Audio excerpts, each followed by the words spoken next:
জনগণের রাজনীতি নাকি রাজনীতির জনগণ? রাজনীতির আয়নায় কতটা প্রতিফলন জনগণের, তাদের অবস্থানই বা কোথায়? সেই হিসেবটাই বুঝতে যমুনা টেলিভিশনের রাজনীতির এই আয়োজনের পুরোটা সময় আপনাদের সঙ্গে আছি আমি আখলাকুস সাফা।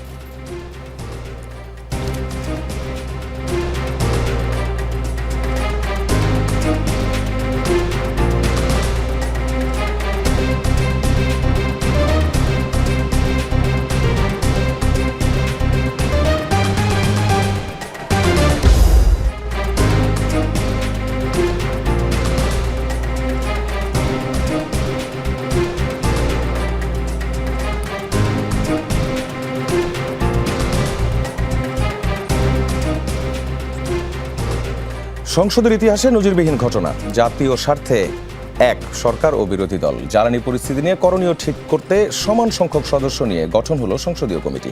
সাধুবাদ জানালেন বিরোধী দলীয় নেতা। স্পিকার বললেন, সরকার দল বিরোধী দল এভাবে মিলেমিশে কাজ করলে দেশের যে কোনো সমস্যার সমাধান সম্ভব। সংসদে যখন এমন সৌহার্দ্য, মাঠের রাজনীতিতে তখন মতভেদ, সংঘর্ষ। কয়েকটি ক্যাম্পাসে আধিপত্য বিস্তার, দেয়াল লিখন আর দলীয় কর্মসূচি পালনকে কেন্দ্র করে ছাত্রদল শিবিরের মধ্যে সংঘর্ষ। এদিকে সন্ধ্যা থেকে শাহবাগেও উত্তেজনা, ধাওয়া পাল্টা ধাওয়া। ওদিকে আটঘাট বেঁধে বড় আন্দোলনে নামার লক্ষ্য জামায়াত সহ 11 দলের। শনিবার ঢাকায় সমাবেশ ডেকেছে বিরোধীরা। এছাড়া তেলের দাম বাড়ার পর বাড়ানো হলো পরিবহনের ভাড়া। কি করে নিয়ন্ত্রণে রাখা সম্ভব মূল্যস্ফীতি, এসব নিয়েই আজ আমাদের আলোচনা। আমাদের সঙ্গে আছেন আমার হাতের ডান দিকে শাম্মী আক্তার সহ স্থানীয় সরকার বিষয়ক সম্পাদক বিএনপি এবং একই সঙ্গে সংরক্ষিত নারী আসনে সরকার দল দের পক্ষ থেকে আপনি প্রার্থী হয়েছেন, আপনাকে অভিনন্দন। আমাদের সঙ্গে আছেন মার্দিয়া মমতাজ, শিক্ষক গবেষক, এবং আপনি বিরোধী দলের পক্ষ থেকে সংরক্ষিত নারী আসনে মনোনীত প্রার্থী হয়েছেন, আপনাকে অভিনন্দন। আমাদের সঙ্গে আছেন ডক্টর রুশাদ ফরিদী, শিক্ষক, অর্থনীতি বিভাগ, ঢাকা বিশ্ববিদ্যালয়। আপনাদের তিনজনকেই স্বাগত আজকের আলোচনায়। শুরুর আলোচনাটা আসলে বর্তমান যে ঘটনাটা চলছে সেটা দিয়েই আমরা করতে চাই, যদিও এই ঘটনাটা আজকেই না, এটার শুরুটা হয়েছে চট্টগ্রাম সিটি কলেজের যে ঘটনাটা, সেই ঘটনা থেকে ছাত্রদল এবং ছাত্র শিবিরের মধ্যে যে সংঘর্ষগুলো চলছে এবং যেই ইস্যুগুলোকে কেন্দ্র করে হচ্ছে, আমরা যদি সেই জায়গাটি থেকে তাকাই, অস্ত্রের রাজনীতি ফিরে আসার যে পরিস্থিতি সেটাই কি তৈরি হয়ে গেল? আমাকে বলতে হবে। আচ্ছা, ধন্যবাদ আপনাকে এবং আপনাদের যারা দর্শক আছেন তাদেরকে ধন্যবাদ। এখানে সম্মানিত সহ আলোচক আছেন দুজন, তাদেরকেও ধন্যবাদ। দেখুন, অস্ত্রের রাজনীতি ফিরে আসার কোনো সুযোগ আছে বলে আমি মনে করি না, কারণ আমাদের যিনি স্বরাষ্ট্রমন্ত্রী জনাব সালাউদ্দিন আহমেদ, তিনি কিন্তু পরিষ্কার বলেছেন যে মবকে আমরা কোনোভাবেই প্রশ্রয় দিব না। এবং গত অন্তর্বর্তীকালীন সরকারের সময়ে যে মব সন্ত্রাসগুলো চলছিল সেটাকে বন্ধ করার জন্য কিন্তু আমরা বদ্ধপরিকর আছি, এবং সেটা উনি বারবারই ওনার বক্তব্যে সেটা কিন্তু উনি পরিষ্কার করেছেন। সুতরাং সেখানে অস্ত্রের রাজনীতি ফিরে আসার কোনো সুযোগ আছে বলে আমি মনে করি না। তবে সংসদে যেখানে সৌহার্দ্যের রাজনীতি চলছে, জাতীয় স্বার্থে যেখানে আমরা এক হতে পারছি, সেখানে যদি দেশপ্রেম থাকে, আমি মনে করি যে বাকি সমস্যাগুলো আলোচনার আলোচনার মাধ্যমে যে কোনো সমস্যার সমাধান করা কিন্তু সম্ভব। কিন্তু আজকে সোশ্যাল মিডিয়াতে একটি জিনিস আমাকে খুব আহত করেছে, এবং সেটি আমি আসার সময় দেখছিলাম, সেটি আমি আসলে মুখে বলার মতন আসলে আমার সেই রুচি কাজ করছে না, এবং আমি এটা দেখে রীতিমতো হতভম্ব হয়েছি, যেটা প্রধানমন্ত্রী এবং তার কন্যাকে নিয়ে সে পোস্টটি করেছে বট বাহিনী। এবং সেটা অবভিয়াসলি নিশ্চয়ই যারা বিরোধী দল আছেন সংসদে তাদের বট বাহিনী এই কাজটি করেছে, অন্যরা এটা করার কোনো কারণ আছে বলে আমি মনে করি না। সুতরাং এই ধরনের নোংরা মানসিকতা নিয়ে আপনি কতদূর এগোতে পারবেন, যে সৌহার্দ্যের রাজনীতি কতদূর সামনে আমরা নিয়ে যেতে পারবো, এটাও একটা বড় প্রশ্ন। তো আমার মনে হয় দেশকে যদি আমরা সকলে ভালোবাসি, আমাদের সকলের মূল বিষয়টা হচ্ছে দেশ এবং দেশের মানুষ, তাদের জন্যই তো আমরা কাজ করব, তাই না? এখানে ব্যক্তি স্বার্থে তো কেউ কাজ করতে যায় না, সকলেরই বক্তব্য কিন্তু একটাই থাকে, সেটা হচ্ছে দেশ এবং দেশের মানুষ। সুতরাং এই জায়গাটায় যদি আমরা পরিষ্কার থাকি, ট্রান্সপারেন্ট থাকি, যে দেশের জন্য কাজ করব, মানুষের জন্য কাজ করব, তাহলে আমি মনে করি যে কোনো সমস্যা আলোচনার মাধ্যমে সেটি সমাধান করা সম্ভব।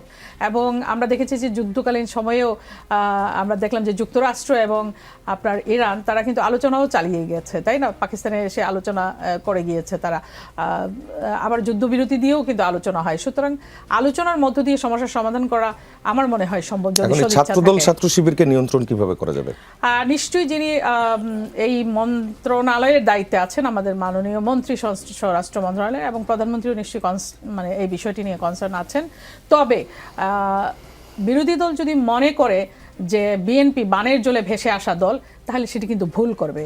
মানে আমরা সহ্য করছি কারণ আমরা সরকারে আছি, আমাদেরকে সহ্য করতে হবে, কিন্তু সীমা যদি তারা অতিক্রম করে তাহলে জিনিসটি কতক্ষণ সহ্য করা যাবে? এই যে যেই পোস্টটি করা হয়েছে, যে এই নোংরা ভাষায় যে পোস্টটি করা হয়েছে, এই ধরনের পরপর যদি এইরকম প্রচারণা যদি তারা মানে অপপ্রচার বা এরকম আক্রমণাত্মক প্রচার যদি তারা করতে থাকে, তাহলে সরকার কতক্ষণ সহনশীল থাকতে পারবে? এবং একটি নির্বাচন হয়ে গিয়েছে 17 বছর পরে, যেখানে মানুষের ভোটাধিকার ছিল না, যেখানে মানুষ ভোট দিতে পারতো না, সেই জায়গায় একটি নির্বাচন হয়েছে। মানে আওয়ামী লীগ ব্যতীত সকল রাজনৈতিক দল সেখানে অংশগ্রহণ করার সুযোগ পেয়েছে। সরকার দায়িত্ব গ্রহণ করার 2 মাস অতিক্রম হতে পারলো না, তারা সরকার হটানোর জন্য আন্দোলনের ডাক দিচ্ছেন। শুরু থেকেই তারা সেটা করছেন। তো 2 দিন পরপর কি মানে রাষ্ট্র একটি জাতীয় নির্বাচনের আয়োজন করবে? ধৈর্য ধরতে হবে। সরকার তো আন্তরিক, সরকার কাজ করছেন এবং সরকার যেই নির্বাচনী প্রতিশ্রুতিগুলো দিয়েছিলেন সেগুলো আমি এই প্রসঙ্গটাতে আবারও যদি আপনার কাছে জানতে চাই, ছাত্রদল নেতার হাতেও কিন্তু অস্ত্র দেখা গেছে, দেশীয় অস্ত্র দেখা গেছে, সেই জায়গায় ব্যবস্থাটাই কি নেওয়া হয়েছে? আমরা সাধারণত দেখেছি অস্ত্র দেখা গিয়েছে, এবং সেটি যদি ব্যবস্থা না নেওয়া হয় তারপরে আপনি প্রশ্ন করবেন। অবভিয়াসলি দল মানে আমাদের দল তো সেই 5ই আগস্টের পর থেকেই কিন্তু বহিষ্কারের তালিকা আমাদের লম্বা হয়েই চলেছে, এবং যারাই ধরেন সংগঠন বিরোধী কর্মকাণ্ড করছে বা উচ্ছৃঙ্খল আচরণ করছে, তাদেরকে যদি তদন্ত করে যদি সেটি প্রকাশ পায় যে সেই ঘটনার সঙ্গে জড়িত, তাহলে কিন্তু মানে বহিষ্কার করা হচ্ছে। সুতরাং আমরা যে তাদেরকে মানে কি বলে রিলিফ দিয়ে দিচ্ছি সেটা কিন্তু না, তাদেরকে কিন্তু বহিষ্কার করা হচ্ছে কেউ যদি কোনো অপকর্মের সঙ্গে সংযুক্ত মানে থাকছেন। এবং মাননীয় প্রধানমন্ত্রী এই ব্যাপারে কিন্তু অত্যন্ত মানে আপনার হচ্ছে কঠিন আছেন, যে সংগঠনে যেই হোক না কেন সে তাকে কিন্তু মার্সি করা হবে না যদি কোনো অপকর্মের সঙ্গে সে সংযুক্ত থাকে। জি, ধন্যবাদ আপনাকে। মার্জি মমতাজের কাছে আসছি। সেটি হচ্ছে বিগত সময় আমরা দেখেছি বিএনপি জামায়াত জোটে থেকে যখন একসাথে সরকার পরিচালনা করেছিল, তখন বাইরের আন্দোলনের ইস্যুগুলো এভাবে সমাধান করা যেত না, যেটা হচ্ছে যে তখনকারও যে ক্যাম্পাসগুলোতে যে রাজনীতি, সেই রাজনীতিতে আমরা দেখেছি বিএনপি এবং জামায়াত তারা এক থাকলেও ক্যাম্পাসগুলোতে কোনোভাবেই তারা এক হতে পারে না। এবারও আমরা একই রকমের, শুরু থেকে আমরা একই রকমের যে ঘটনাগুলো, সেই ঘটনাগুলো দেখছি এবং অস্ত্রের ব্যবহারটাও দেখছি। এবং আজকের যে ঘটনাটা আপনি যেটি বললেন, যে একটি পোস্টকে কেন্দ্র করে, একটি স্ক্রিনশটকে কেন্দ্র করে আজকের যে সংঘর্ষটা চলছে, সেখানেও 3 জনের মতো আহত হয়েছেন। কোন দিকে আসলে ছাত্র রাজনীতি নিয়ন্ত্রণটা কেন নাই? আপনাকে ধন্যবাদ। আসসালামু আলাইকুম। আসলে এখানে দায় নিতে হবে যারা মূল রাজনৈতিক দলে আছেন তাদেরকে। আপনি লক্ষ্য করবেন যে গুপ্ত শব্দটা ব্যবহারের আগে কি ছাত্রদের মধ্যে খুব ভালো সম্পর্ক ছিল? কেবলমাত্র 17 ফেব্রুয়ারি থেকে 17 এপ্রিল পর্যন্ত বিএনপির পোস্টেড নেতাকর্মীদের দিয়ে খুন হয়েছে 31 জন, ধর্ষণ 14টি, চাঁদাবাজি 33টি। এটা নির্বাচনের পরে, ক্ষমতা গ্রহণের পরে। এখন এই জায়গাটাতে এসে যদিও হ্যাঁ, এখানে আমরা যদি বলি যে বিএনপি দলীয়ভাবে এটার বিরুদ্ধে সরব আছে, সেক্ষেত্রে যেই ছেলেটিকে দেখা গেছে দেশীয় অস্ত্র হাতে, ওমর গনি কলেজের সদস্য সচিব ছাত্রদলের মির্জা ফারুক, এবং তার সাথে অস্ত্র হাতে দেখা গেছে পলাশ, কমার্স কলেজ ছাত্রদলের যুগ্ম আহ্বায়ক চট্টগ্রাম কমার্স কলেজের। তাহলে এদের বিরুদ্ধে আমরা দেখতে চাই ব্যবস্থা নেওয়া হচ্ছে। একইভাবে আমি দ্ব্যর্থহীন ভাষায় বলতে চাই যে এখানে যদি কোনো শিবির সদস্যের হাতেও এটা থাকে, তাকেও শাস্তির আওতায় আনা হোক। সেটাও আছে, এমন একটা ছবিও আমরা দেখেছি। জি, অবশ্যই। এবং এখানে দায়িত্বশীলতার পরিচয় রাজনৈতিক দলগুলো দিতে পারে নাই, এজন্যই এই কাজটা বেড়েছে। সোজা কথায় বলতে গেলে এই ছাত্র সংগঠনগুলোকে ব্যবহার করা হয়েছে। এই সংঘাতের জায়গাগুলো থেকে সরে না আসলে, আমরা যতই সৌহার্দ্যের কথা মুখে বলি, আমাদেরকে এটাকে অ্যাকসেপ্ট করতে হবে যে এটা আমাদের দায়। এখন একটা বিষয় দেখেন, এই আমি বলছি বারবার যে বড় জায়গাগুলো থেকে এগুলোকে অ্যাড্রেস করা হচ্ছে। আমি খুব দুঃখ পেয়েছি যে প্রধানমন্ত্রী, যিনি প্রধানমন্ত্রী হওয়ার আগেও রাজনৈতিক নির্বাচনী জনসভায় এই শব্দটা ব্যবহার করেছেন এবং তিরস্কার করার জন্য ব্যবহার করেছেন। তো আসলে এই বিষয়গুলো, এই প্র্যাকটিসগুলো বড় জায়গা থেকে আসা উচিত না। এগুলো যখন ফিল্ডে যায়, এগুলো শব্দটার কথা বলছেন। জি, এগুলো উস্কে দেয় এবং এইটাকে খুব অবজেকশনেবলি ব্যবহার করা হয়। কেউ এটা বললে এখন পার পেয়ে যাবে না যে আমি তো বলেছি গুপ্ত, আমি তো শিবিরকে বুঝাই নাই। এটা একটা ট্যাকটিক্স হতে পারে, কিন্তু এটা আসলে কোনো সমাধানের দিকে আমাদেরকে নিয়ে যায় না। আপনি দেখবেন গত পরশুদিন আমার নাম ঘোষণা হওয়ার পর থেকে আমার নামে কি চলছে, আপনি শুধু এখন আমার নাম দিয়ে গুগলে সার্চ করলেই হবে। আমার নামে অশ্লীল কথাবার্তা এবং ছবি ছড়ানো হয়েছে। এখন এটা নিয়ে কেউ যদি রাজনীতি করতে চায় তাহলে তো আমি সেখানে প্রতিবাদ করব, কিন্তু আমার পক্ষ হয়ে আমি কিন্তু কাউকে লেলিয়ে দিব না। এইটা আমার দলের পলিসি হতে পারে। আমি এক্সপেক্ট করব যে প্রত্যেকটা দলেরই উঁচু জায়গা থেকে, বড় জায়গা থেকে, নীতি নির্ধারণী জায়গা থেকে এটার ব্যাপারে খুব বেশি স্ট্রিক্ট হওয়া প্রয়োজন। জি, আজকের যে ঘটনাটা, এখানে এই স্ক্রিনশটটিকে দাবি করা হয়েছে যে এটি এডিটেড। আপনারা এই বিষয়ে জানেন কিনা? অথবা আরেকটা বিষয়, সেটা হচ্ছে থানার ভেতরে যে উত্তেজনাটা তৈরি হয়েছে এবং থানায় এটা নিয়ন্ত্রণ করা যায়নি। না, এটা কিন্তু নতুন না, এটা গত কয়েকদিন ধরেই চলছে। আপনি দেখেন এলিফ্যান্ট রোডে একজন ব্যবসায়ী হত্যা চেষ্টার মামলা, সেখানে অ্যারেস্ট হয়েছিলেন মোহাম্মদ হুসাইন মিথুন। তাকে থানা থেকে ছিনিয়ে আনার জন্য 6 জন গেছে, এই 6 জন আবার অ্যারেস্ট হয়েছে। আমি তাদের নামগুলো বলতে পারবো, কিন্তু ঘটনাটা হচ্ছে যে এই যে আধিপত্য বিস্তারকে কেন্দ্র করে যে কাজগুলো চলছে, এটাকে কেউ হয়তো কথা দিয়ে উস্কে দিচ্ছেন, কেউ একটা স্ক্রিনশট দিয়ে উস্কে দিচ্ছে। এখানে আসলে ওইটা বড় বিষয় না। বড় বিষয় হচ্ছে যে এদেরকে উস্কে দিয়ে মাঠ দখলের চেষ্টাটা করা হচ্ছে কিনা, এটা আমাদেরকে একটু খতিয়ে দেখা প্রয়োজন। জি, ধন্যবাদ আপনাকে। আমরা যেতে চাই ডক্টর রুশাদ ফরিদির কাছে। ক্যাম্পাসগুলোর আসলে কি অবস্থা? আমরা যেটা দেখছি যে একটাতেই জিনিসটা থেমে নাই, ছড়াচ্ছে, বিভিন্ন জায়গায় ছড়াচ্ছে। আজ ঢাকায়ও যেটা শুরু হয়ে গেল, এটাকে নিয়ন্ত্রণের জন্য পরামর্শ কি হবে? আচ্ছা, আপনার প্রশ্নের উত্তর দেওয়ার আগে আমার সহ আলোচকদের দু একটা বিষয় আমি একটু সংক্ষেপে একটু বলতে চাই। এখানে আপা যেটা বললেন যে মব সন্ত্রাসের কথা বললেন, এবং উনি প্রথমে বললেন যে আমাদের স্বরাষ্ট্রমন্ত্রী দায়িত্ব নেওয়ার পর প্রথম সংবাদ সম্মেলনে বলছেন মব কালচারের দিন শেষ। তো আমরা একটা কথা জানি যে অ্যাকশন স্পিক লাউডার দ্যান ওয়ার্ডস। তো আমি মুখে যত বড় বড় কথা বলি, আমি আসলে কাজ কি করছি সেটা দিয়ে বোঝা যায় যে আমার ইন্টেনশনটা আসলে কি, আমার মনের আসলে প্রকৃত ইচ্ছাটা কি। মুখে তো যে কোনো কিছুই রাজা উজির মারা যায়, নির্বাচনের আগে বলা যায় হ্যাভ এ প্ল্যান, এবং নির্বাচনের পরে দেখা যায় আসলে প্ল্যানটা কি কিছুই বোঝা যায় না। তো নির্বাচনের সময় অনেক সুন্দর সুন্দর স্ক্রিপ্টেড কথা বলা যায়, এবং যেগুলো এখন অনেকগুলোই আমাদের মনে হচ্ছে অভিনয়। নির্বাচনের পরে যখন অ্যাকশন নেওয়ার সময় আসে, তখন আসলে বোঝা যায় যে আসলে কার মনের মধ্যে কি আছে। তো মব সন্ত্রাস বলেছিলেন যে উনি মবের কালচারের দিন শেষ। তারপরে আমরা দেখলাম যে 7ই মার্চের ভাষণ বাজানোর জন্য মব করা হলো ছাত্র শিবিরের পক্ষ থেকে, এবং সেখানে মেরে আহত করা হলো। তারপর যারা আহত করলো তাদের কিছুই করা হলো না, যারা আহত হলো তাদেরকে মামলা দিয়ে গ্রেফতারে দেওয়া আছে, এবং ইমি নামে আমাদের একজন ছাত্রী, প্রাক্তন ছাত্রী, সে এখনও জেলে। তার কি অপরাধ সেটা আমরা জানি না। বঙ্গবন্ধুর বলি বা শেখ মুজিব বলি, যাই বলি না কেন, তার ভাষণ বাজানো কি কোনো ফৌজদারি অপরাধ? এটা কি আপনারা কেউ জানেন, কেউ বলতে পারেন? আমি তো জানি না। আমি তো নিজেও আমার ফেসবুকে আমি পোস্ট করেছি। তো তিনি একজন গুরুত্বপূর্ণ রাজনৈতিক নেতা, তার অনেক দোষগুণ থাকতে পারে, তাতে তো কোনো সমস্যা নেই। কিন্তু 7ই মার্চে ভাষণ বানানো কি কোনো ফৌজদারি অপরাধ?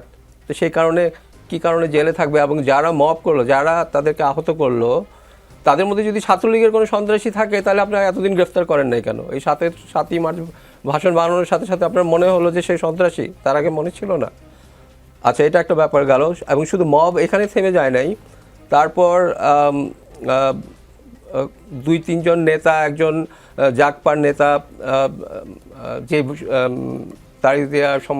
তারিক রহমান সম্বন্ধে একটা বাজে শব্দ ব্যবহার করেছেন, ওকে, তো সেটা যদি এগেইন কোনো অপরাধ হয়ে থাকে, আপনি আইনি প্রক্রিয়া যান। তার বাসার সামনে যে মব তৈরি করে পুলিশের সামনে এগুলো হচ্ছে, এগুলো আমাদের কি দেখায়? তারপরে কি একজন কার্টুন শেয়ার করেছে, সে নিজেও কার্টুন তৈরি করে নাই। পাথরঘাটাতে যেই বিভিন্ন অনিয়ম হচ্ছে সেগুলো নিয়ে একটা পত্রিকা চালায়, এবং সেখানে ডেল্টা লেন্স বলে একটা চিফ হুইপের একটা কথা, হাঙর তিমি নিয়ে একটা কার্টুন, তো সেটা শেয়ার করার উপরে তাকে গ্রেফতার করা হবে। এগুলো তো আমরা হাসিনার আমলে, ফ্যাসিস্ট আমলের টিপিক্যাল জিনিসগুলো দেখেছি। তো মুখে আমি বলবো মব কালচারের দিন শেষ, আর কাজের বেলায় আমি এক্স্যাক্টলি সেই আওয়ামী আমলের ফ্যাসিস্ট চালিয়ে যাব, তাহলে তো আমাদের মনে হয় যে এত প্রাণ, এত রক্ত মনে হয় বৃথাই গেল। তারপর আপা বললেন যে গুপ্ত নামটা আসলে ব্যবহার করাটা ঠিক না। হ্যাঁ, হয়তো তারেক জিয়ার পক্ষ থেকে ব্যবহার করা ঠিক কি ঠিক আমি তো সেটা আমি বলতে পারবো না, কিন্তু গুপ্ত ব্যাপারটা তো সত্যি, তাই না? এটা আপার হয়তো খারাপ লাগতে পারে, কিন্তু গুপ্ত ব্যাপারটা তো এটা তো সত্যি যে ছাত্র শিবিরের ছেলেপেলেরা আওয়ামী লীগের যখন ছাত্র দল বা অন্যান্য বাম দল বলেন, ছাত্র অধিকার পরিবেশ বলেন, যে ক্যাম্পাসে দাঁড়ালেই মেরে তুল কালাম কাণ্ড করে ফেলা হচ্ছে, আইসিইউতে পাঠানো হচ্ছে। আমি নিজের চোখে দেখেছি 2019-এ ডাকসু ভবনে ছাত্রলীগের নেতৃত্বে সাদ্দামের নেতৃত্বে কিভাবে নুরু টুরু ওদেরকে আমার চোখের সামনে পেটানো হয়।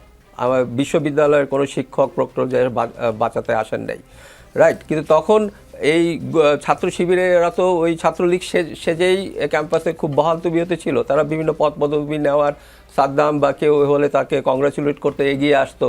তো তারা তো গুপ্তই ছিল। এখন গুপ্ত বললে সমস্যাটা কি সেটা আমি জানি না। আর আপনি যে লাস্ট কথাটা বললেন যে ক্যাম্পাসের এই নিয়ন্ত্রণ নেওয়ার উপায়টা কি, ক্যাম্পাসের নিয়ন্ত্রণ নেওয়ার উপায় কিন্তু খুব সহজ। এখানে ছাত্র রাজনীতিটা অনেকে নিষিদ্ধের কথা বলে, শিক্ষক রাজনীতির কথা নিষিদ্ধ বলে। ছাত্র রাজনীতি, শিক্ষক রাজনীতি এগুলো কোনোই সমস্যা না। রাজনীতি, ছাত্ররা যদি রাজনীতি না করে তাহলে ভবিষ্যতে লিডার আসবে কোত্থেকে? ছাত্ররা রাজনীতি না করে চাকরি করতে করতে রাজনীতি করবে, তখন কি লিডার তৈরি হবে? সমস্যা হলো আইনের শাসনের সমস্যা, ছাত্র রাজনীতির সমস্যা না। সমস্যা হলো গুন্ডামি। ছাত্র রাজনীতি যদি গুন্ডামি করা হয়, আপনি গুন্ডাকে ধরেন, গুন্ডাকে ধরে আইনের, প্রচলিত আইনে শাস্তি দিয়ে দেন, কঠোর শাস্তি দিয়ে দেন, পরপর 4-5টা কেসে হ্যান্ডেল করেন, ক্যাম্পাসে একদম শান্তি ফিরে আসবে। কিন্তু সেটা কেন হয় না? কারণ ক্যাম্পাসে যেই প্রশাসনকে নিয়োগ করা হয় তারা তার রাজনৈতিক প্রভুর প্রতি এত অনুগত যে ওই সেই রাজনৈতিক প্রভুর মাসল পাওয়াররা হচ্ছে গিয়ে ছাত্ররা, তাদের ঘাটানোর কিন্তু তাদের সাহস নাই। এই জন্য আমরা আমি নিজে ক্যাম্পাসে দেখেছি যে ছাত্রলীগ জুতা মারে ভিসিকে, কিন্তু ভিসি কোনো গাড়িতে জুতা মারছিল সেটা আমি দেখেছি, কিন্তু ভিসি একদম অন্যদিকে তাকিয়ে চলে গেলেন।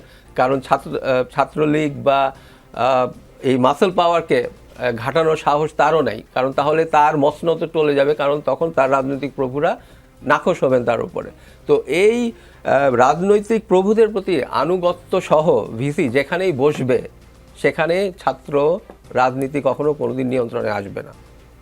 আচ্ছা, আপনি এই যে দলীয় যে লেজুর বৃত্তি ছাত্র সংগঠনগুলোর মধ্যে, আমরা এই ছাত্র সংসদ নির্বাচনগুলোর আগে বেশ এগুলো নিয়ে আলোচনা করেছিলাম, ডায়ালগ করেছিলাম, বিতর্ক করেছিলাম।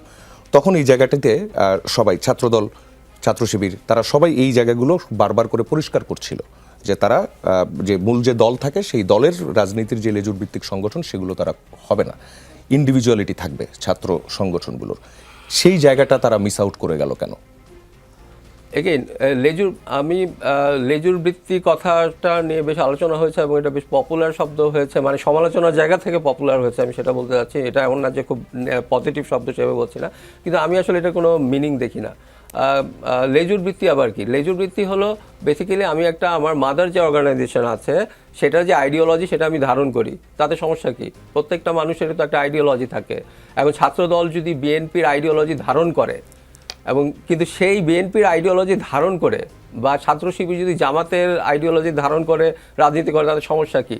অ্যাজ লং এজ তারা কোনো আইন ভাঙছেন না, মব সন্ত্রাস করে আইন নিজের হাতে তুলে দিচ্ছেন না, কে কোন আইডিওলজি নিয়ে চলছে তাতে কোনো সমস্যা নাই। আমি তো বিদেশে ক্যাম্পাসগুলোতে দেখেছি যে ক্যাম্পাসগুলোতে ছাত্র রাজনীতি আছে। আপনারা হয়তো অবাক হতে পারেন যে সেখানে ইয়াং ডেমোক্রেটস, ইয়াং রিপাবলিকান মানে নাম দিয়ে, ওই নাম দিয়ে, তার মানে কি ওরা লেজুর বৃত্তির রাজনীতি করছে? তা তো না। তারা এখানে হেলদি ডিবেট করছে এবং তারা ডেমোক্রেট পার্টি সাপোর্ট করার জন্য তারা হলে যেয়ে ফাও খেতে পারছে না, তারা অন্য কোনো অন্যায় সুযোগ সুবিধা নিতে পারছে না। সমস্যাটা হলো ওই জায়গায় যে আইনের শাসন নিশ্চিত করেন, তাহলে কে কোন দলের পার্টির আইডিওলজি নিচ্ছে, কি করছে, এগুলো আসলে কোনো সমস্যাই না। জি, আইনের শাসনের বিষয়টা বলছিলেন, শাম্মী আক্তারের কাছে ফিরতে চাই। সেটি হচ্ছে থানার ভিতরে ঘটনাটা ঘটেছে আজ, এবং এটা নিয়ন্ত্রণে রাখা যায়নি, এটা থানার থেকে বেরিয়েছে এবং এখনো পর্যন্ত সংঘর্ষটা, এখন অবশ্য সংঘর্ষটা নেই, এখন হচ্ছে দুই পক্ষ দুই দিকে অবস্থান নিয়ে আছে। পুলিশ পুরো ব্যাপারটা আসলে নিয়ন্ত্রণ করতে পারে নাই শুরু থেকে, এটা কেন? পুলিশ পারে নাই কেন? পুলিশ যদি এখানে নিষ্ক্রিয় থাকে তাহলে তো পারবে না। পুলিশ যদি এখানে সক্রিয় হয় তাহলে পারবে।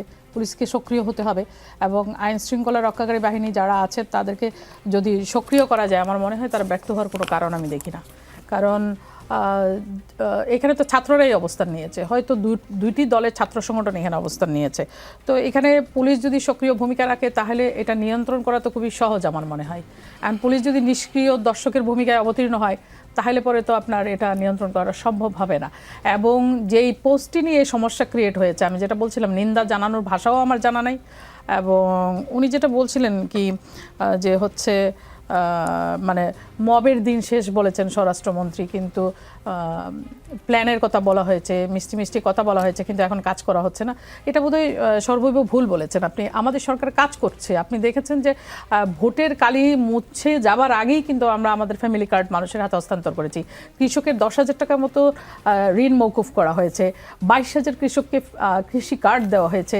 এই কাজগুলো করতে তো সরকারকে নিশ্চয়ই একটা প্ল্যানের মধ্য দিয়ে যাইতে হচ্ছে। এটা তার মানে আকাশ থেকে পর্চার দিয়ে দিচ্ছে না, তাই না? একটা প্ল্যান করেই সেই কাজগুলো করে যাওয়া হচ্ছে। এবং যেটা উনি বললেন যে নুরু টুরুকে মেরে, আসলে এই ধরনের ভাষা টকশোতে ব্যবহার করা যায় কিনা আমার জানা নাই। আর প্রধানমন্ত্রীকেও আপনি নাম ধরে বললেন, মানে নুরু টুরু এই ভাষাটা আপনি ব্যবহার করলেন। নুরু টুরু এটা তো নাম হতে পারে না। একজন রাজনৈতিক নেতা, তাকে সম্মান করে কথা বলেন। প্রধানমন্ত্রীকে বলেছেন আপনি তারেক জিয়া, তো আপনি প্রধানমন্ত্রী বলেন, আপনি বলছেন না, অবশ্যই আছে, কারণ আমাকে তো রেসপেক্ট করতে হবে। রেসপেক্ট করলে না রেসপেক্ট আপনি পাবেন, আপনি রেসপেক্ট করলেন না রেসপেক্টটা পাবেন কোথা থেকে? রেসপেক্টের আসল জায়গাতে আপনারা রেসপেক্ট করবেন না। আসল জায়গাতে কেন? আমরা তো আইনের শাসন, ব্যাপার নিয়ে আপনারা যদি একটা বিগ ডিল বানান, সামান্য ব্যাপার নিয়ে আমি তো বলেছি, আমি শুরুতেই বলেছি যে এখানে যদি দেশপ্রেমটা থাকে তাহলে মনে হয় ভালো। আচ্ছা আমরা একটু মাঠের, শুরুতেই বঙ্গবন্ধু বললেন যেই রাজনৈতিক দলটি নিষিদ্ধ করা হয়েছে, আচ্ছা আমরা একটু মাঠের পরিস্থিতিটা দেখে আসি। স্বামী আপা, আমরা একটু মাঠের পরিস্থিতিটা দেখে আসি। আমাদের তাদের কার্যক্রম করলে সেখানে তো আইন শৃঙ্খলা রক্ষাকারী বাহিনী ব্যবস্থা নিতেই পারে। আপনারা প্রপার রাজনীতি করেন, এসব ছোটখাটো ব্যাপার নিয়ে মাথা ঘামাবেন না। বাংলাদেশের মানুষ স্বামী আক্তার রুশদ ফরিদী, আমরা একটু মাঠের পরিস্থিতিটা দেখে আসি। শাহবাগ থানার সামনে আছেন আমাদের সহকর্মী তানজিম শাফিন। শাফিন, আপনি শুনতে পাচ্ছেন নিশ্চয়ই। আমরা পরিস্থিতিটা আসলে দেখতে চাই এখন, এবং আপনি যাওয়ার পর, এবং আপনি তো ছিলেন পুরোটা সময় জুড়ে, সূত্রপাতটা এবং এখন শেষ পর্যন্ত সমাধান কোন দিকে যাচ্ছে?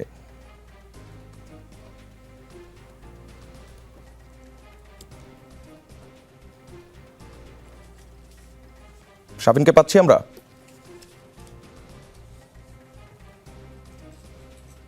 শাফিন, আপনি হয়তো এখন আমার প্রশ্ন শুনতে পাবেন না। আপনি বর্তমান অবস্থাটা, সেখানকার পরিস্থিতিটা একটু বলুন, এবং সূত্রপাতটা কি ছিল সেটার সম্পর্কে বিস্তারিত।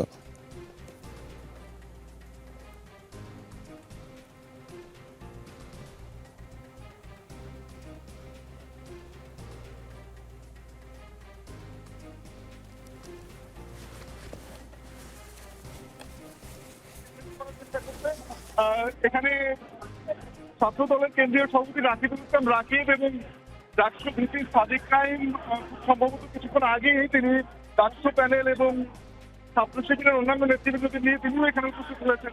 এই ঘটনাটির সূত্রপাত হয়েছিল মূলত একটি ফেসবুক পোস্টকে কেন্দ্র করে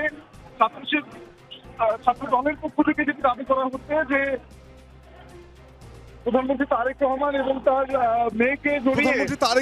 এবং তার মেয়েকে জড়িয়ে আপত্তিকর একটি পোস্ট ফেসবুকে দিয়েছে ডাকসুর একজন নির্বাচিত প্রতিনিধি এবং ছাত্র শিবিরের সংশ্লিষ্ট একজন রাজনীতিক ছাত্রনেতা। তো এর প্রতিবাদে ছাত্রদল মূলত শাহবাগ থানায় একটি অভিযোগ দায়েরের জন্য আসে, এবং এই সময়ে ছাত্র শিবির এবং ডাকসুর অন্যতম সদস্য এবি মোসাদ্দেক এবং জুবায়ের, তারা বেশ কয়েকজন নেতৃবৃন্দের সঙ্গে নিয়ে শাহবাগ থানায় ছাত্রদলের সেই অভিযোগের ঘটনাটি প্রতিহত করার জন্য তারা এসেছিল, এবং এই পর্যায়ে আসলে দুপক্ষের মধ্যে ধাওয়া পাল্টা দেওয়ার একটি ঘটনা ঘটে। পরবর্তীতে আমরা দেখেছি যে শাহবাগ থানার ভিতরে এবি, জুবায়ের, ঝুমা এবং ডাকসুর যে অন্যান্য নেতৃবৃন্দ রয়েছেন তারা অবস্থান নেয়। তারা বের হতে পারছিলেন না, কারণ ছাত্র দলের যারা ঢাকা বিশ্ববিদ্যালয় শাখার নেতারা রয়েছেন তারা অবস্থান নিয়েছিলেন শাহবাগ থানার সামনে। তো এমন অবস্থায় আসলে আমরা দেখেছি রমনা জোনের ডিসি মাসুদ আলম তিনিও এসেছেন, এবং তিনি এসে একটি মধ্যস্থতার চেষ্টা করেছেন, এবং সন্ধ্যার পরপর ছাত্রদলের কেন্দ্রীয় সভাপতি রাকিবুল ইসলাম রাকিবও তিনি সেখানে আসেন, এবং ততক্ষণ পর্যন্ত আসলে এবি, জুবায়ের এবং মোসাদ্দেক সহ, ঝুমা সহ তারা ভেতরে অবরুদ্ধ অবস্থা ছিল, এবং পরবর্তীতে সেখান থেকে ডিসি মাসুদের নেতৃত্বে তাদের আলোচনার পরপর পুলিশি পাহারা এবং ছাত্রদলের বিশ্ববিদ্যালয় শাখার নেতৃবৃন্দ এবং সেখানে ছাত্রদলের কেন্দ্রীয় সভাপতি রাকিবুল ইসলাম রাকিবও ছিলেন, তাদের সহায়তায় এবি মোসাদ্দেক, ঝুমা এবং জুবায়েরকে আমরা দেখেছি যে ভেতর থেকে শাহবাগ থানার ভেতরের একটি পকেট গেট থেকে পেছন দিক থেকে আসলে তাদেরকে নিরাপদে সরিয়ে নেওয়া হয় এবং তার পরপরই আমরা দেখলাম যে এই শাহবাগ থানার সামনে বেশ কিছুটা উত্তেজনাকর পরিস্থিতি তৈরি হয় এবং কিছুক্ষণের মধ্যেই আসলে ছাত্র দলের যেই মিছিল স্লোগান ছিল ছাত্র শিবিরের যে রাজনীতির বিরুদ্ধে এবং একইভাবে কিছুক্ষণ পরেই আবারও ছাত্র শিবিরের নেতৃবৃন্দ ডাকসুর ভিপি সাদিক কায়েমের নেতৃত্বে তারা এখানে আসেন এবং আবারও একটি উত্তেজনাকর পরিস্থিতি এই মুহূর্তে চলছে। পুলিশ এই পুরো পরিস্থিতিটি নিয়ন্ত্রণের চেষ্টা করলেও আসলে এখানে দুপক্ষের যারা নেতারা রয়েছেন যারা সমর্থকরা রয়েছেন তাদের মধ্যে উত্তেজনা বিরাজমান এবং একইভাবে তাদের যে শীর্ষ নেতারাও এখানে উপস্থিত রয়েছেন। তো এই মুহূর্তে শাফিন ধন্যবাদ আপনাকে, আপনার মাধ্যমে সেখানকার পরিস্থিতিটা দেখলাম আমরা। দর্শক, রাজনীতিতে কোনো বিরতি নেই, ফিরছি একটু পরে, আমাদের সঙ্গেই থাকবেন।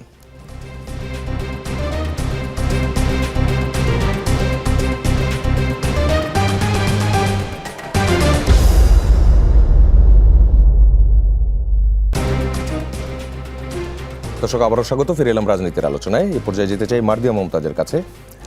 জ্বালানি সংকট ইস্যুতে সংসদীয় কমিটিতে যোগ দিয়ে সরকারকে সহযোগিতা করছেন এবং এই প্রস্তাবটা আপনাদের দিক থেকে করা হয়েছিল। গতকাল 68 বিধিতে আমরা দেখলাম নোটিশটি আনা হয়েছিল।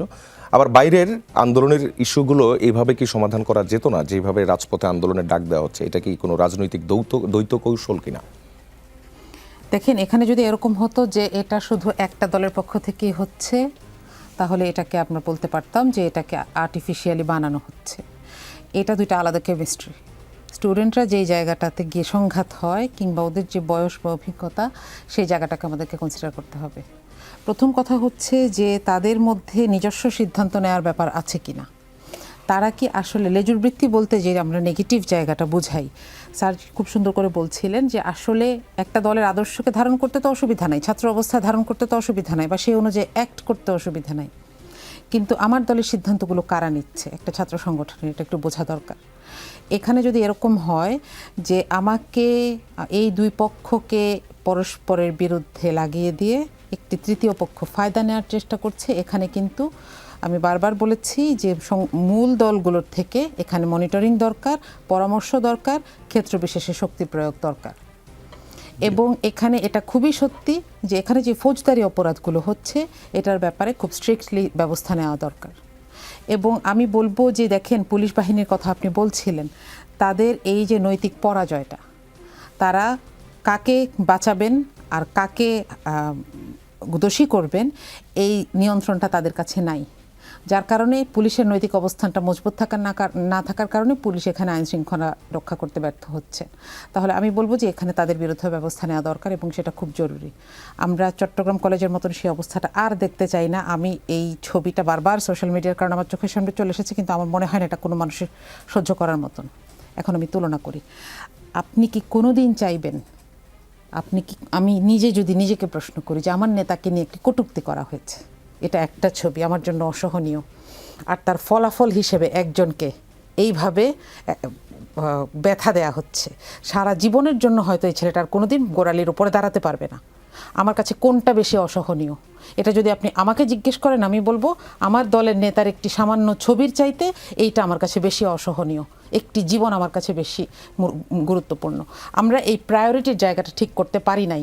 আমরা বারবার বলছি যে আমরাও দেখিয়ে দিতে পারি, আমরাও শক্তিশালী। এই জায়গাটা থেকে যতক্ষণ না আমরা আমাদের স্ট্যান্ড সরাতে পারবো, ততক্ষণ এই ঘটনাগুলো আসলে এখান থেকে আমাদের দায় মুক্তি হওয়ার কোনো উপায় নাই, এবং এখান থেকে ফায়দা নেবে হচ্ছে তৃতীয় শক্তি।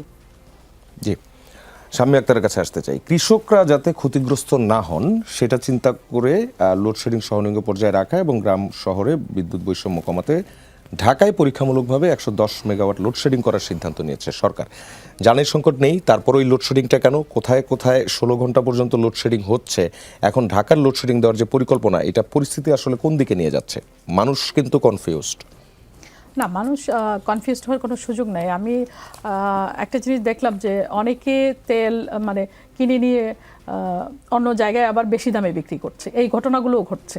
সুতরাং এই যে তেলগুলো কিনে নিয়ে যাচ্ছে বা গ্যালনে করে বিক্রি করছে, আবার আলাদা করে ডবল দামে বিক্রি করছে, এইগুলো রোধ করতে হবে। একটা জিনিস, জ্বালানি সংকট নাই সরকার দাবি করেছে, নিশ্চয়ই নাই দেখেই দাবি করেছে, এবং সরকার আপ্রাণ চেষ্টা করছে এই বিষয়গুলো মোকাবেলা করবার জন্য, যেটা বিরোধী দলের সঙ্গে আজকে আলোচনাও করেছে এই বিষয়টি মোকাবেলা করবার জন্য, জাতীয় স্বার্থে তারা ঐক্যবদ্ধ হয়ে আলোচনা করেছে। কিন্তু মার্জিয়া যেটি বলছিলেন যে ওনার দলের নেতার একটি ছবির থেকে, মানে একজন নেতার দলের একটি ছবির থেকে ওনার দলের নেতার পায়ের ওই অসহনীয় দৃশ্যটা ওনার কাছে বেশি কষ্টকর। কিন্তু আমি বলতে চাই যে একজন নেতাকে তার কন্যাকে নিয়ে যদি বাজে পোস্ট করা হয়, যেটা মানে ভাষায় প্রকাশ করাটাও মানে একেবারে মানে কোনোভাবেই সম্ভব হয়ে ওঠে না, সেটা মার্জি একজন মেয়ে হিসেবে কিভাবে দেখেন সেটাকে?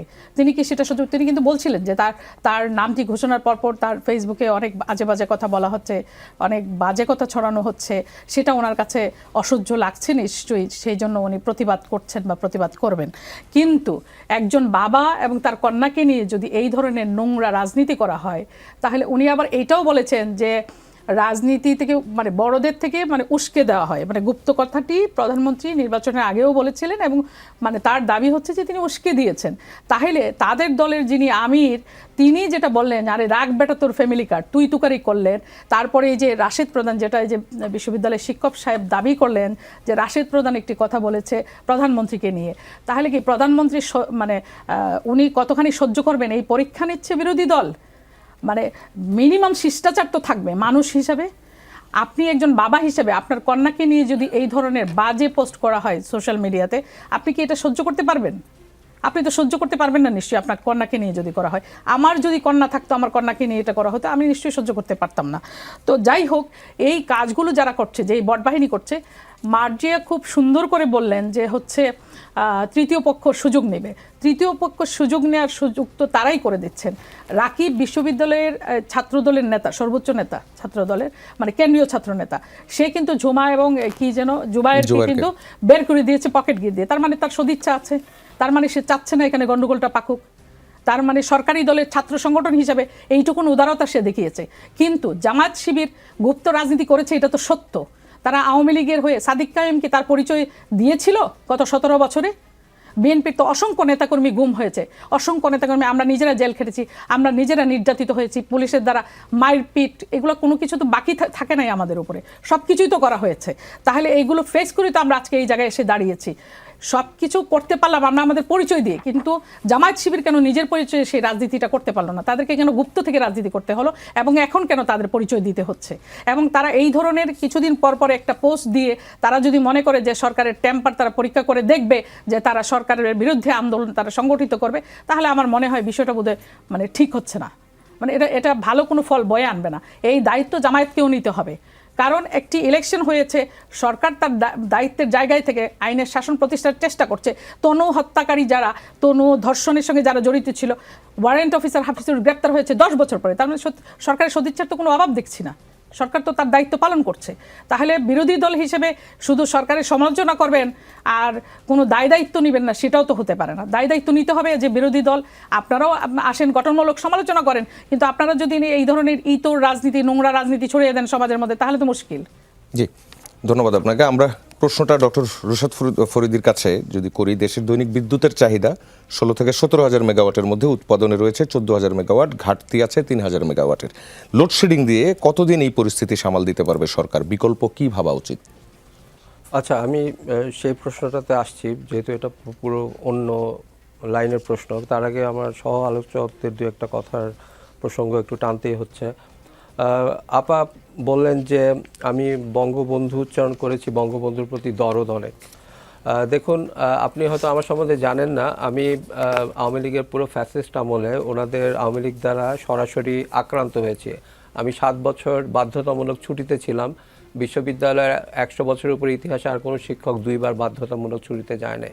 আপনি যদি আমার ফেসবুকের টাইমলাইনে যান, তাহলে আপনি দেখবেন যে ওই সময়ে আপনারা কোথায় কে ছিলেন আমি জানি না, কি বলেছেন, কিন্তু আমি যে রকম বক্তব্য রেখেছি, শেখ মুজিবেরও প্রচুর সমালোচনা করেছি, আওয়ামী লীগ হাসিনার প্রচুর সমালোচনা করেছি, এবং এই জন্য আমাকে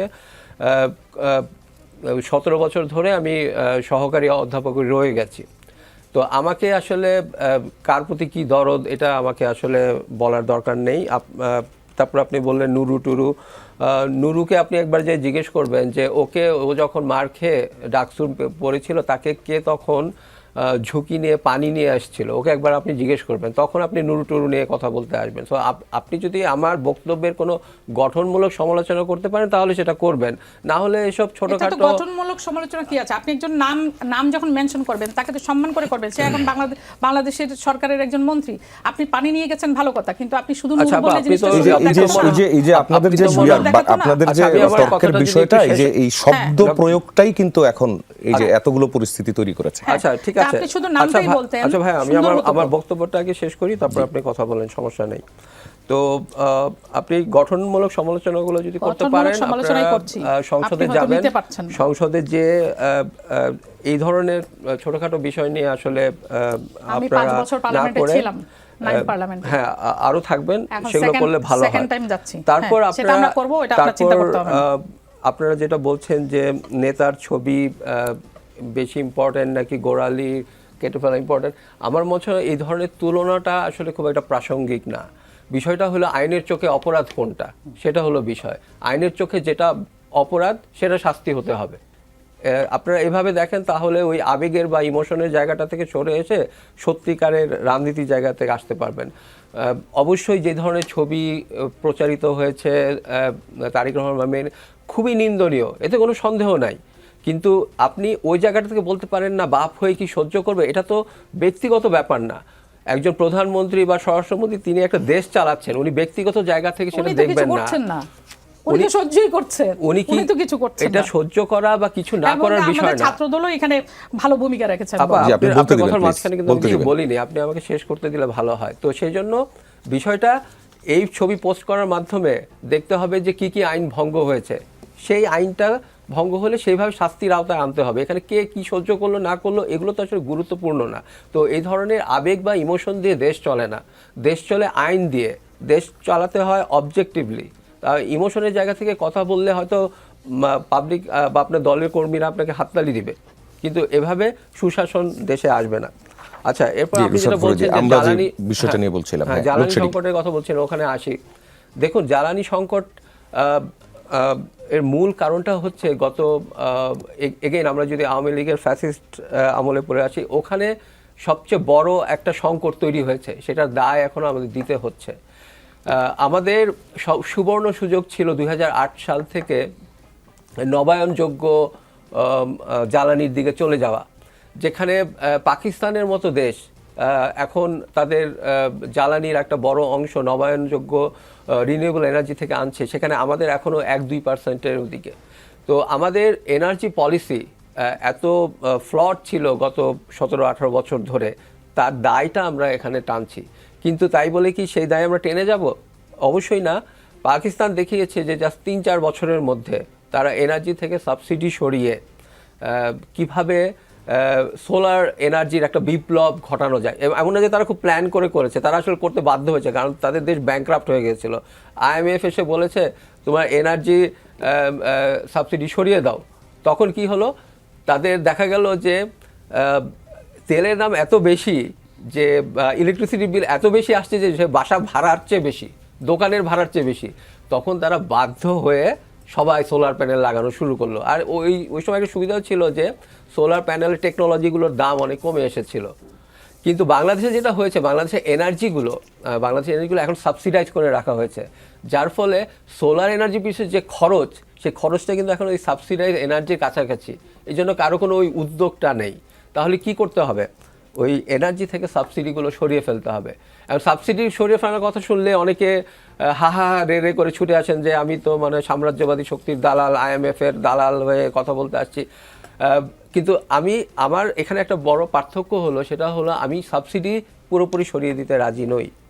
সাবসিডি রাখতে হবে, সেটা হচ্ছে কি টার্গেটেড সাবসিডি রাখতে হবে। যারা নিম্ন আয়ের মানুষ বা আমাদের কৃষকদের জন্য আপনি ডিজেলের সাবসিডি রাখেন, আপনি যে ইন্ডাস্ট্রি কিছু ইন্ডাস্ট্রি ক্রিটিক্যাল ইন্ডাস্ট্রি, সেখানে আপনি চাইলে সাবসিডি রাখতে পারেন যদি মনে করেন নীতির মধ্যে পড়ে। আপনার রাইট শেয়ার যারা করছে, তারা দিন আনে দিন খায়, তাদের জন্য আপনি সাবসিডি রাখতে পারেন। কিন্তু দেখেন, ওই যে জ্বালানি তেলের যে সংকটটা হলো, এই যে দীর্ঘ লাইন দেখা যাচ্ছে, আমি একটা দেখেছিলাম যে একটা সংবাদ মাধ্যমের সাথে লাইভ আমাদের স্বরাষ্ট্রমন্ত্রী বলছেন যে কোনো জ্বালানি সংকট নাই। একই সময় একটা ড্রোন শট নিয়ে দেখা গেল ঠিক তার পাশে একটা তেলের পাম্পে লম্বা লাইন, যেই মুহূর্তে সালাউদ্দিন সাহেব বলছেন যে কোনো সংকট নাই। তো আপা বললেন যে সংকট নাই, যেহেতু বলেছেন আমাদের ধরে নিতে হবে সংকট নাই। হ্যাঁ, আমরা দলের প্রতি 100% আনুগত্য থাকলে আমরা সেভাবেই কথা বলবো, কিন্তু বাস্তবের চিত্রটা আসলে পুরোপুরি ভিন্ন। আমি আজকে সোশ্যাল মিডিয়ায় একটা দেখছিলাম যে ওখানে এক ভদ্রলোক বলছিলেন যে আগে 3-4 ঘন্টা লাইনে দাঁড়াইতে হতো, কিন্তু এখন 1.5 ঘন্টার মধ্যে আমরা তেলটা পাচ্ছি। তার মানে জিনিসটা কমে না, লাস্ট 1-2 দিনে কিছুটা এটা কিছুটা ওই কমেছে। সময়টুকু আর লাগছে না। এবং তার এটা মানে কমে এসেছে, আসছে। তার মূল কারণটা হলো দামটা বাড়ানো হয়েছে। এবং দামটা তো এই দামটা যদি দেখেন, বাংলা এই সাবকন্টিনেন্টে একমাত্র বাংলাদেশি দাম বাড়ায় নাই, বাকি প্রত্যেকটা দেশ দাম বেড়েছে।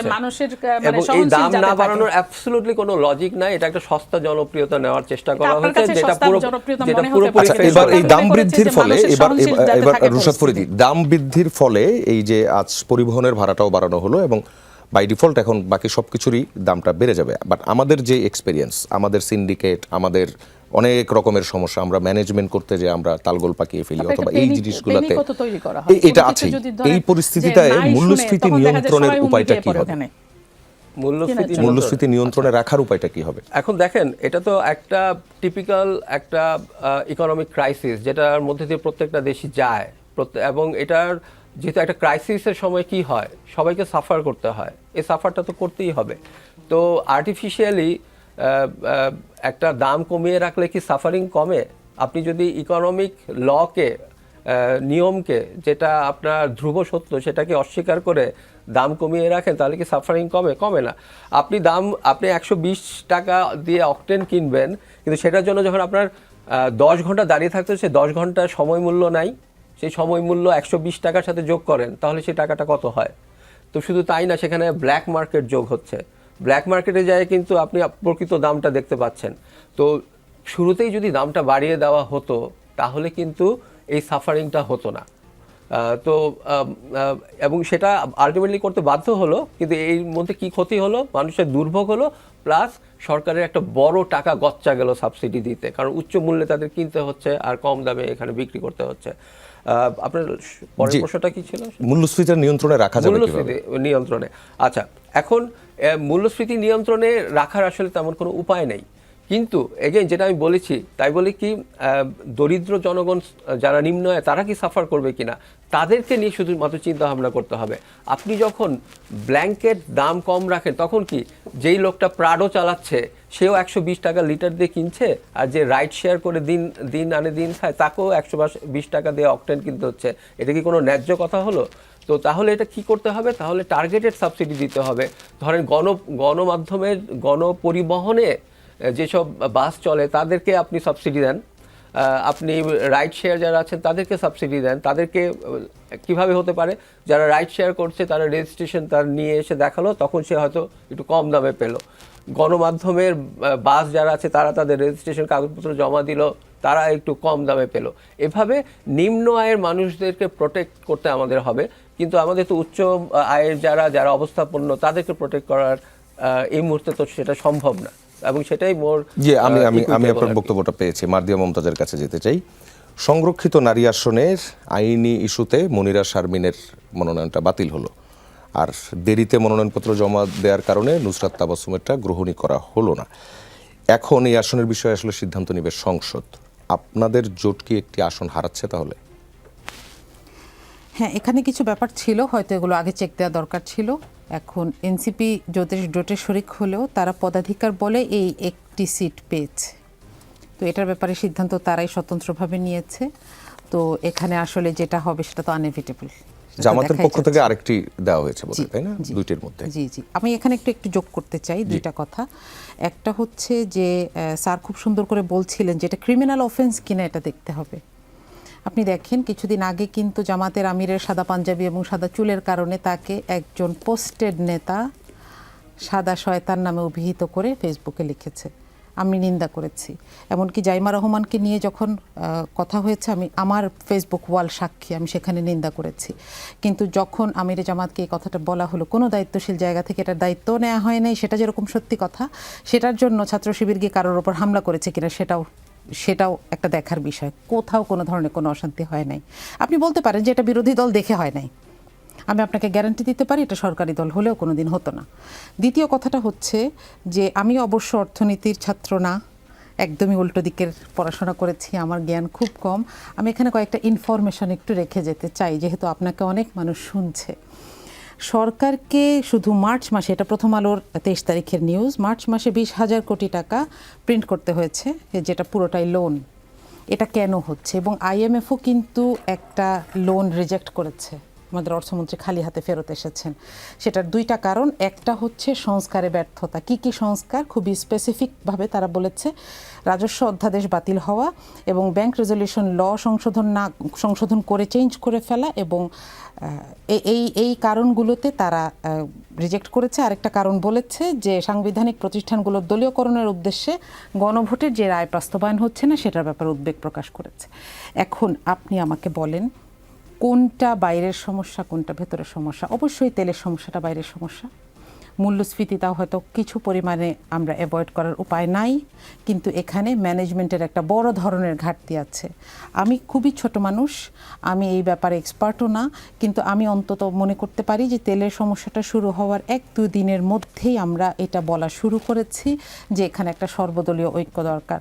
কারণ মানুষকে, এই যে আপা বলছিলেন যে স্ট্রেস বাইং হয়, এইটা ম্যানেজ করার জন্য মানুষকে মোটিভেট করতে হয়।